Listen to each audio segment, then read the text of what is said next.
mag-install ako ngayon ng dashcam QCY Q20 dashcam 3 camera sa Toyota Vios 2026. Yan, tuturo ko sa inyo kung paano install to. Ito yung dashcam QCY Q20 3 camera. Yung rear view mirror dashcam, yung pinapatong lang sa rear view mirror ng sasakyan. Ito yung lens nya. QCY Q20.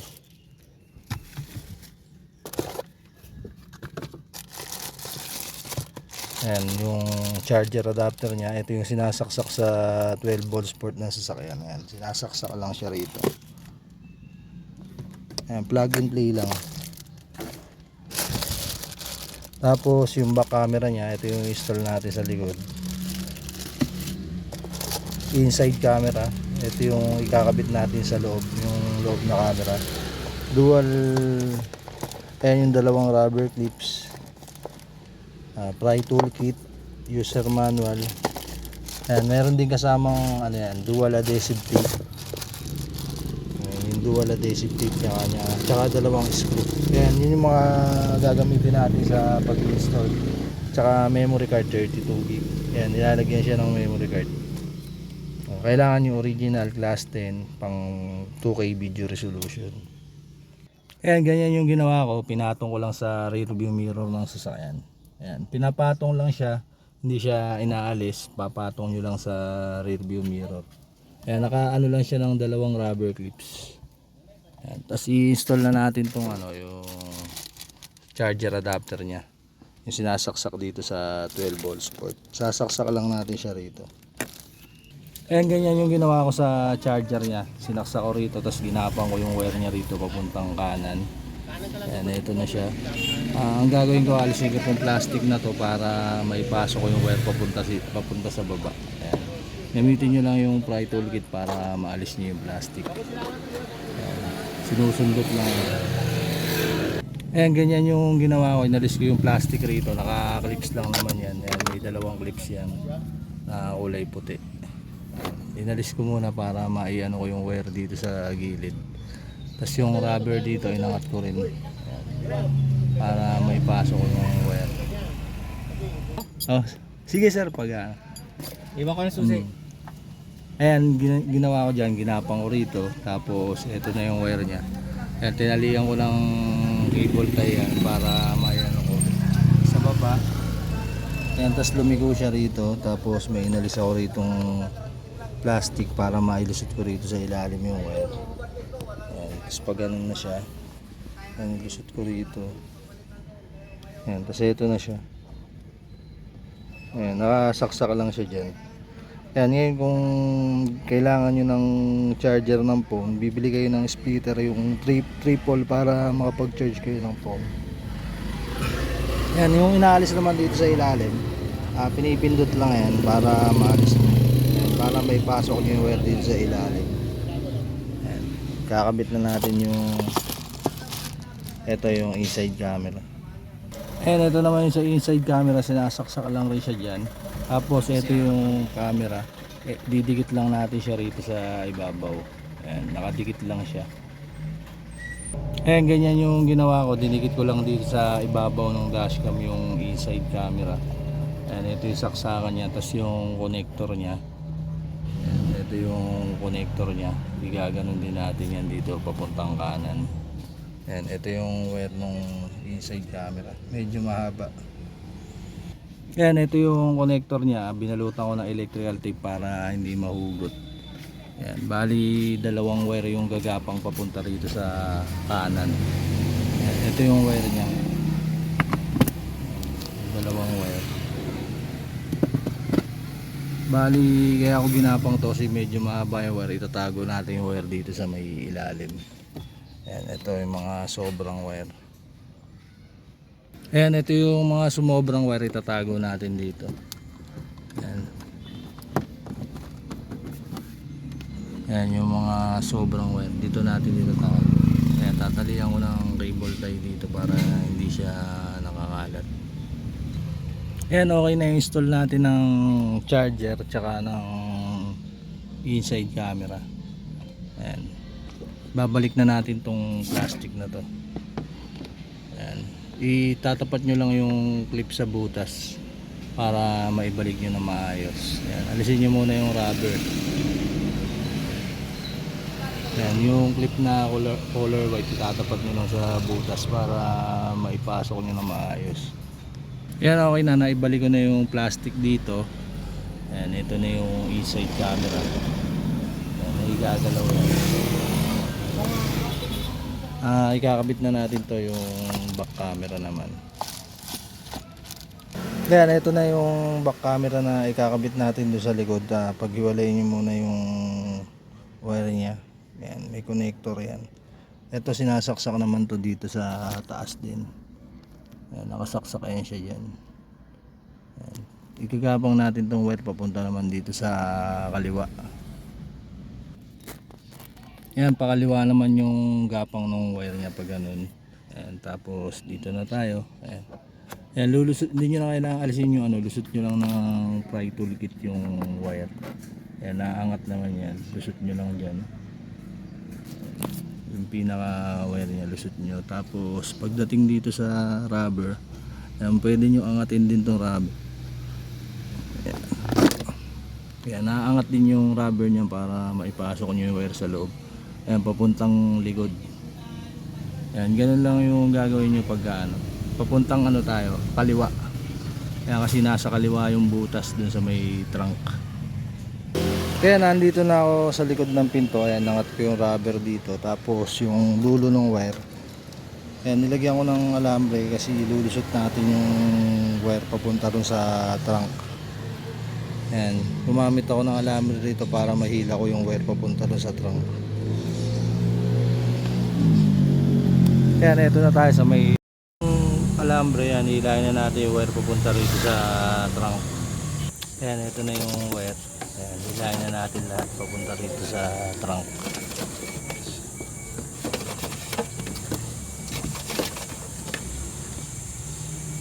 Ayan, tapos sa likod ng pinto inalis ko yung cover nya. Ayan, naalisin nyo yung cover dito sa pinto. Ayan, may cover yan, naka-clips lang yan ng plastic clips. Gagamit kayo ng pry toolkit para maalis nyo yung plastic clips. Ayan, sinusundot lang na ganun yan para maalis. Ayan, gamit kayo ng ganito para maalis nyo yung cover dito sa likod. Ayan, tapos itong wire na to igagapang natin to dito sa gilid. Ayan, pataas na ganun. Ayan, isasabay natin sa wire na to. Ayan, ito na yung wire natin. Ito na yung dulo. Inapang ko lang yan dito pag ganun.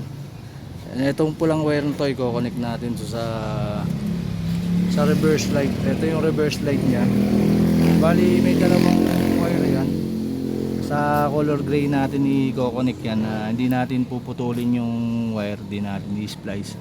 Ilulusot nyo lang to sa pinakasakit, tas kakalian nyo lang ng cable tie para hindi ma-void yung warranty ng sasakyan. Ayan, ilulusot lang natin tong wire na to dito sa positive wire ng reverse light. Ayan yung wire nya. Ayan, gumapang lang yan dito. Tinalian ko ng cable tie. Ayan, yun yung wire pag ganun yan. Ayan. Kailangan sasabay nyo rito yung wire sa pinaka wire ng sasakyan para pag sinara yung pinto hindi maputol yung wire. Sabayin nyo dyan sa wire na yan. Tapos yung mga sumobrang wire yan, tinali ko dyan. Ayan, para hindi nakakaalat. Ayan, ikakabit na natin yung pinaka camera nya. Ayan, ganyan yung ginawa ko sa reverse wire. Ayan, naka lang siya ng cable tie. Ayan, para hindi mahugot. Ayan, sa positive wire lang ng reverse light nyo ikakabit yan. Nakaganon yung wire niyan. Ito yung red wire. Pwede nyo i-connect to, pwede nyo hindi i-connect. Ang nito, pagka atrasin sa sakyan, mag-auto switch yung dashcam. Ayan, pagka hindi nyo naman kinonnect, hindi mag-auto switch. Ayan, nasa inyo kung gusto nyo ikabit yung red wire. Ayan, tapos ito na yung camera, ikakabit na natin. Ayan, dito natin ikakabit yan sa may gitna. Sa gitna natin ikakabit yung pinaka camera. Ang gagawin ko dyan, tutornilyo ko. Didikit ko tas tutornilyo ko. Etong wire na to, lulusot to dito sa may plate light. Ayan, dito natin papalusutin yung wire. Ayan, meron dyang lock ng plate light. Ayan, dun lulusot yung pinaka wire. Kasi dun maluwag, hindi maiipit yung wire. Ayan, aangatin natin tong plastic na nandito para malusot ko yung wire pag ganun sa plate light. Yung plate light aalisin din natin. Ayan, pinipindot lang naman yun sa loob para umangat palabas. Ayan, ganyan yung ginawa ko. Nilusot ko yung wire dito sa ilalim. Pag ganun, tas ito na siya. Yung plate light inalis ko muna. Ayan, may connector yan. Pinipindot lang yan para maalis nyo yung plate light. Ayan, inalis ko para malusot ko ng mabilis yung wire dito. Ayan, nakasukat na yan. Ididikit natin. Tapos ituturnilyo. Ayan, kakabit ko na ulit yung plate light. Ayan, ito na yung connector nya. Ayan, pagkukonikin na natin yan. Ayan, naka-connect na gano'n yan. Babalutan ko ng electrical tape para hindi mahugot. Ayan, ituturnilyo ko yung camera rito. Ayan, nilagyan ko ng butas yung pinaka-plastic para maiturnilyo ko. Pwede namang dikit lang to. Pwede rin iturnilyo. Mas maganda kung nakatornilyo para mas matibay.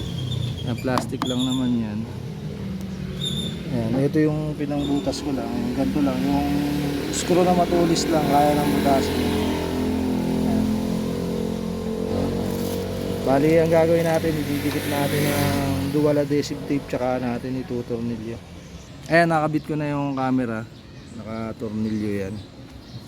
Ayan, dalawang tornilyo. Tapos inano ko na rin yung setup nung ano niya. May dalawang adjustan dyan kung gaano kataas, gaano kababa nyo itututo ko yung camera. May adjustan dyan, dalawang tornilyo. Ayan, inano ko na, binaba ko na konti yung kuha niya para kita yung medyo baba niya. Tingnan natin yung kuha sa dashcam. Ayan, nabalik ko na yung cover sa likod niya. Ayan, pagka alisin naman niya ang cover sa likod, gamit kayo ng pry toolkit. Ayan, ginaganon lang yan para maalis niya. Ayan, mas madaling maalis yan.